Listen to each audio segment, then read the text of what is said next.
In 1967, two scientists put dogs in a cage and gave them shocks they couldn't escape. After a while, they opened the cage door. The dogs didn't leave. They just lay there and took it. What those scientists discovered explains why sometimes you stop trying. The experiment is one of the most famous in psychology. Seligman and Meyer took three groups of dogs. Group 1 got shocks they could stop by pressing a panel with their nose. They had control. Group 2 got the exact same shocks at the exact same time, but for them, nothing worked. They had no control. Group 3 was the control group, no shocks at all. Then came phase 2. All three groups were put in a new box with a low barrier in the middle. On one side, shocks would start. To make them stop, all a dog had to do was jump the barrier. It was easy. The dogs from Group 1, the ones who'd had control, figured it out almost instantly. So did the dogs from the no-shock group. But Group 2, the dogs who'd had no control, about 2/3 of them just lay down. They whimpered. They didn't even try to jump. The path to freedom was right there, a simple hop away, and they just took the pain.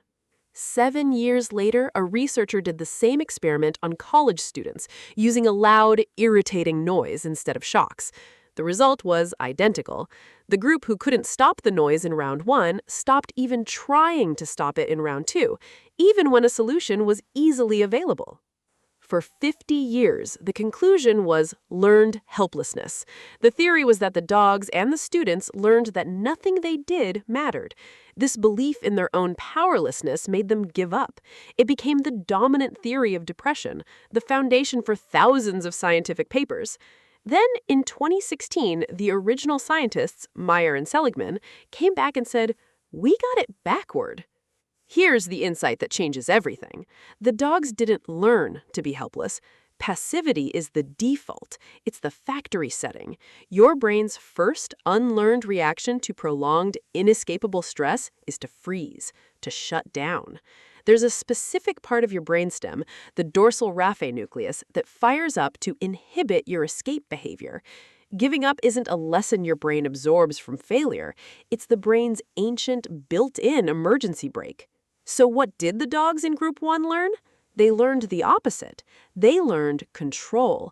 They learned that their actions could change their world. That experience literally built a new neural circuit, one that could override the brain's default command to freeze. So when phase 2 started, their brain remembered, I can do something about this. The Group 2 dogs never built that circuit. There was nothing for them to forget. They just stayed in default mode. This reframes so much of our own behavior. When you can't get out of bed after a brutal week, when you stop applying for jobs after the 10th rejection, when you stop bringing up that issue in your relationship because it feels like nothing ever changes. That isn't a character flaw. It's not laziness or weakness. It's not even something you learned. It's your nervous system running its default shutdown program. And the way out isn't to just try harder.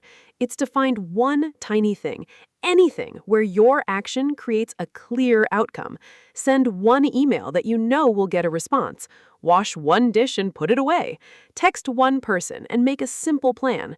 You're not doing it to fix your entire life. You're doing it to rebuild the circuit, to give your brain a small, undeniable piece of evidence that the cage door isn't actually locked.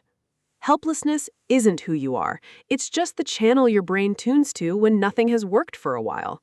The solution is to switch the channel. Find one small action that lands, then another. The cage door has been open the whole time. Your brain was just lying to you.